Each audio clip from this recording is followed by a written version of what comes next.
What's up, everyone? Welcome back to another episode. In today's episode, we have a 120-gallon tank. Rob invited us over to come check it out. We're here in town in Southern California, setting up a 1,500-gallon tank, and we say, why not go film a couple tanks? Rob invited us over. We're here. Let's go inside, bombard him with a bunch of questions. Let's go see what's up.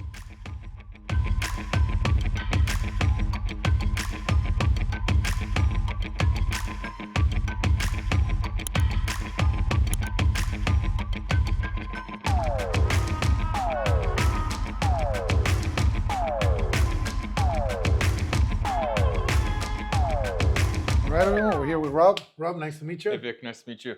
Thank you for having me over, man. I appreciate it. So I was talking to you. You only been in the hobby for what, 2.5 years? 2.5 years, man. You guys are definitely a new breed of reefers. Yesterday I went to see Maramouth Reef. Yeah. And she's been on the hobby for 4 years. And she's actually got 3 tanks and she's just going crazy like you. I get it. It's the bug, man. Yeah, this is pretty fast to say the least. So who makes this tank? This is Aqua Japan. Yeah, and what's the size of this tank? So it's about 5 feet wide, Okay. 2 feet deep, and 20 inches tall. Oh, and I love the external overflow. Neat. Yeah. That's My super old tank cool. I had an internal overflow, and it was just a problem with, getting the circulation in there. How many gallons is this tank roughly? So the display's 120, Okay. and the sump's 30. Okay. My previous tank was 65 gallons, and I ran out of room real quick. So I got to ask, since you've been in the hobby for 2.5 years, how did you get into the hobby? My old buddy Pat, so he was my old neighbor at my apartment, and when we redid the house, we wanted something with more color. So I remember he had a salt tank, and I went over and checked it out, small 20-gallon cube, and that was it, man. I was hooked. You were hooked. That I was was it. hooked. And then he took me to my local shop, Reef Factory on the corner, and I saw everything that you can do, and he ended up putting the tank together. I got it in a tank teardown, and he did all the piping and everything for me, and I did everything underneath.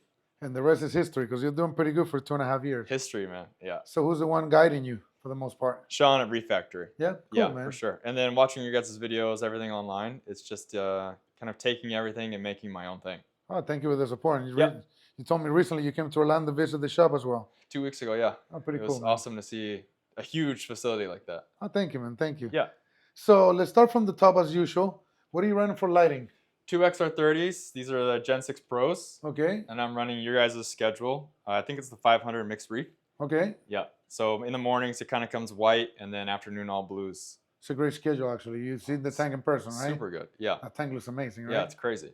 Good. I'm glad you like it. And then you have some accent light in here. Yeah. So this is just a glow blade. Okay. Because some of it's shadowed, so I put the blade in the front to get the scoles and the chalices. They don't need much light, so this is perfect. Oh, sounds like a plan. I like it where you put it. And then let's go down for flow. I see you have 2 MP40s from EcoTank Marine. 2 MP40s, that's it. It's plenty for a tank this size. I don't see the need for more. Yeah, I think so. Especially in a mixed reef like this. And let's start with your fish. You have a lot of nice fish in here. You got a pair of Bellows Angels in there. They look fantastic. And the female's a little small. The male we got, and that was all we could find, was the big guy. But they're fine. Yeah, so you want to go ahead and name some of your fish? We got the yellow tang, of course. We got the blue star leopard. The China wrasse down there. Mystery wrasse is back there floating around. Cleaner wrasse. Cleaner wrasse. 2 of the, we call them Leos, but the Anthias here. The Borbonius Anthias. Borbonius Anthias. Deep water Borbonius Anthias. That's it. You have 2 of them? 2 of them. They're gorgeous, man. Yeah, and the male's kind of turning into a super male, getting the pink streaks. 6-line wrasse, a couple flasher wrasses here. That's beautiful right here, this flasher wrasse. What is the name? I forget. It was a pintail. Gorgeous. Yeah, the male died, and the female never really got colored until he died, and now she's gorgeous. And you see you got a pygmy angel back there. Pygmy angel, he's kind of mean. Yeah. We had a copper band, and you can see my scoli was picked at there. So Gotcha. he's actually in the sump now. Gotcha. And then I've got the pair of black storm clowns there. Was it hard to catch the copper band butterfly out of it? You know what? I did the Vic trick, and at night I put the flashlight and worked, blinded him, and he comes right out. I've done it probably 4 or 5 times now. So you do watch the videos then? I watch all the videos. Man, these tricks are pretty good, guys. I mean, hopefully you guys get to use them. I'm a very practical guy. I try to keep it simple. I'm going to tell you guys this trick again if you guys haven't watched, because there's too many videos. I don't know in which videos I mention it or not. Yeah. But anyhow, the concept is very basic. You come in at 3 o'clock in the morning. It's pitch dark. Turn the light on at 100%. And literally, they just wake up and they're confused. And you got about a minute to 3 minutes where you can poke him out with a stick and the fish just moves around not knowing what's going on. Yeah. He's sleeping, his light coming from all over the place, and you snatch him right out. That's it. Or I take a flashlight, and then I can kind of pinpoint them so I'm not shocking everybody. But it's literally a fish and headlights. Yeah. They're just like a deer on the headlight, there's a fish on the headlight. Like, yeah. Okay, you got me. That's it. I'm out of it. And scoop them right out. Oh, you got 2 scopers in here. We see 2 of them are actually going at it. Yeah. So here's another tip that I was telling you earlier. Keep the algae on one side, and if you have aggressive behavior from fish, keep one on the opposite end of the tank, and just helps alleviate that. Then you got some sort of blenny in there also. Yeah, some blenny. He turned black. He hides back here in the torches, so that's his home. He's kind of blended into the torches. You do have a lot of nice fish, a lot of swimmers too, which is nice to see. Again, my wife likes to see them, so. Yeah, and you don't keep a lid in here? I do. I was gonna say. Yeah, I took it off this morning. Yeah, I got a lot of jumpers, a lot of wrasses. I was gonna say, how are you doing it without that? You're pretty risky. Yeah, no. We also have a beautiful damsel right here. I forgot the name of this thing. I forget too, but he's got the yellow belly. I'm not the best with fish name. I'm not afraid to say it. I'm a coral guy. I'm a coral enthusiast, to say the least. Yeah. So let's go into your corals, man, real quick. Sure. So you got a bunch of hammers right here. Yeah. Going to your pora area. Mm-hmm. Your torches over there. Yeah. So I like the kind of the island look. Again, we want to see the fish, right? So I did 3 islands here. I just added the gonnies here. Yeah. And I've got the Hollywood Stunner there. I've got your passion fruit in there. Some other gonnies there, but again, it kind of keeps everything happy. Everybody's got their nice flow. Then you got your acros doing really well at the top also. Yeah, acros are taking off. Got a little coral warfare, but I'm just letting them go.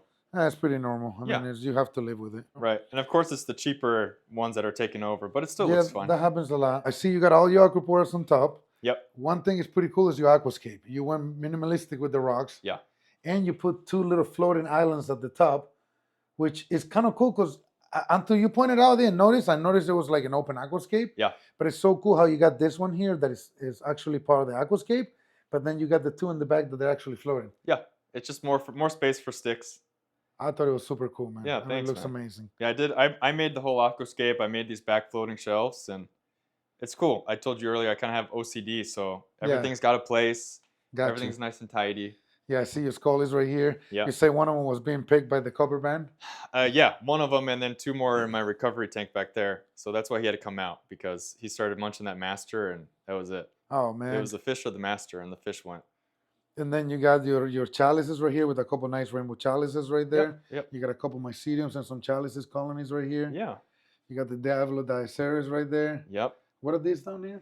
Just a couple different Diaceres. Okay, beautiful. Yeah, TCK Insanity and just some random ones there. And then the showpiece right here is the Doughboy Yuma. That's the showpiece, yeah. And then you got some OG bounds right here from Worldwide Corals. Of course, you have to, yeah. Then you got your Zoas in the back.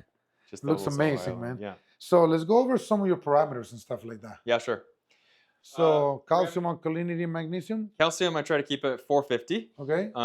Again, it's been eaten up now that everything's growing. Alk, I just try to stay in a range of 8 to 9. 8 to 9? And mag around 14 to 1450. So all the basic numbers. All the basic numbers, yeah. Got your nitrates and phosphates? Nitrates are run a little higher, around 10. Phosphates are 0.07 to 0.1. That's not bad. Yeah, not bad. I think the coloration's better with a little higher tank. Oh, I agree. Yeah, and as long as it's stable, it's okay. I'm not chasing numbers. Last time I measured it was last week just to give you numbers, but before that, I hadn't tested the tank in probably 2 months. And how do you measure these things? All the Hannah checkers, and then I have the Trident underneath. And how do you dose? I dose, everything's automatic. So and what chemicals do you use? I'm using all the Red Sea. So I use Red Sea, Alk, Calc, and Mag, and then Red Sea Colors ABCD, which has really given me a lot of color pop. Okay. Yeah, gotcha. And then I have a couple KZ products as well. What do you feed? Feed is Mermaid's Delight. It's a mixed food. Yeah. It's frozen food? Frozen food, yeah. And I'll put mysis. Sometimes I'll put Celcom and some algae powder in there. And of course I do the algae about every day. And how often you feed the frozen food? 2 times a day. 2 times a day? 2 times a day. Nice amount? Yeah. Okay. Yeah, enough to keep everybody happy. And then the algae kind of keeps them there. And I've got the little automatic feeder just to give a little bit in the middle of the day. But I don't have Anthias or anything running around here that needs to eat all the time. What about water changes? Water change, it does 1 gallon of water change automatic every day. So at 1 o'clock, the dose changes. It pulls out a gallon and it puts a gallon in. So you do a 1 gallon per day and that's 1 gallon per day. Yeah, so essentially it's just under 10% a week. I set the water station up in the garage. All the lines are out through the attic, down the wall, and it's all automatically done. Why only 1 gallon?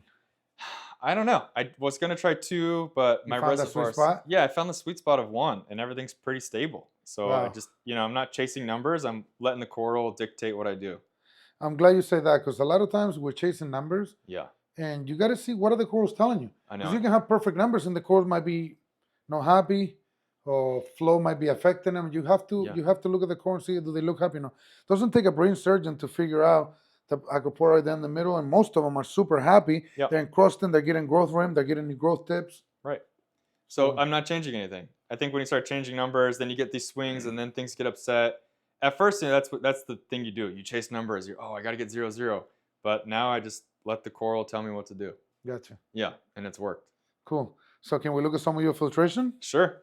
Oh, we got to put you on the Meticulous Club, man. Oh, we got a new member. Man, that's an honor. No, for real. This thing looks amazing. Super clean. Yeah, so it comes through the Red Sea 1200. That's the first line of defense. All in there is just a bunch of rock and media from old systems. There's the copper band. So there's the bad boy. So he gets to move around. I mean, yeah, and there's a lot of Aptasia in there for him to eat. Sure. So until I find him a new home, he'll be fine. So you got your Neptune controller down here. Yeah, I've got 2 doses up there. One of them does the water change. One of them does some acro power. Okay, which is amino acids, basically. Amino acids. And then again, I've got the Red Sea doser up there, and then another dose. So I have 3 dose. Hold on, so you got 6 channels dosing. 1 for water change. Yep. 1 for the acro powder. Yes. And power, sorry. The Red Sea one is dosing my ABCD color elements. Okay. And that's just a little bit. That's just 5 mils a day. And what are you running here? This is your scrubber? Just a little CO2 scrubber. And then next I have the two pumps. One pump's designated to UV. So one pump comes all the way to the left side, and the UV is designated over here, and it comes on the right side. Okay. So based on if I'm running algae, I can turn it up, or if I have new fish, I'll turn it down to catch any bugs. Okay. And what are you doing here with this? Yeah, so these are just some KZs. I do these 3 times a week. Flatworm stop, coral booster, some Pulse Extra, just some aminos, and a little coral vitalizer, just to help with the colors. And what protein schema are you using? The Red Sea, I think it's the 500. Okay, and what do we have here in the back? These are newer reactors. So they're pretty cool because they just twist off, and I can take them and clean them and pop them back on and clean them. So a lot easier. So easy, yeah. I mean. And what are you running on them? Carbon and one? GFO. GFO. So one with carbon, one with GFO. Yep, one with carbon, one with GFO. And are you running a UV sterilizer? Yep, UV sterilizer. So that comes over here and it pops out of the right side. Oh, that's what you were telling me with the return pump. Exactly. It's got its own return pump there, and I can just turn it up or down based on what I need. Okay, and what do we have here? These things right here, foods? Yep. So you got Microbacter 7? Of course. Yeah. Okay. Some Restore to help with those eaten scolies. A little Replenish when my manganese is low. And so you use some Brightwood products and Red Sea products. Exactly. Yeah. I mean, a little of everything. A little of everything. You got some Tropic. What do you got here?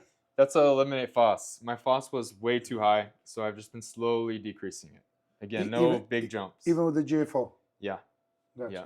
What do you think that is? Maybe is your food too much? I think what it was my lines had a lot of junk built up into them. Yeah. So I just cleared them out, and everything's been lower because, it starts rotting in the lines. I think that's what people don't really do is clean their lines or purge the system.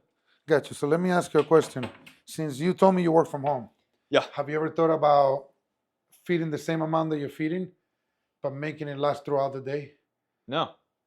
Just try it a little bit. Okay. I get way better results when I feed the same amount just throughout the day. Okay. The fish just become more used to just having food throughout the day. Think about the ocean. Yeah. We keep our water so crystal clear, especially with this roller mats, the protein skimmers. And we do it for a visual, but there's no food floating around. Sure. In the ocean, there's always something floating around, something they can catch. Yeah. And it just becomes more natural. You're going to be actually at Reefapalooza, California for the first time. You got a booth. You got some corals that you're growing. We're going to look at your frag tank. That's it. Yeah. So we're going to be at Reefapalooza, New York on June 21st and June 22nd. Also, we're going to be in Reefapalooza in California on August 30th and 31st. Come check our booth at Worldwide Corals. Come check out his booth. What's the name of your booth? It'll be Coral State of Mind. There you go. Come check him out. Come say hi. Come to our booth at Worldwide Corals. We're bringing all the guys. We're going to have t-shirts. We're bringing tons of corals. Come say hi. All right, so this is your little frag tank. This is where you grow some of the corals that go into the show. Yes. This is his own system. How big is it? So this is total 75. 75? Yep. And how long has it been running? This has been running about 4 or 5 months. Who makes this tank? This is made by UNS, the Ultimate system. Yeah, they did freshwater. Now they're kind of getting into the saltwater system. Looks really good. I like it. Yeah, me too. And it comes with the stand and everything? Stand, sump, everything. All the plumbing, and then all the controller boards all integrated, and all the wires are nice and tidy, which again, just really appeals to my OCD. Cool.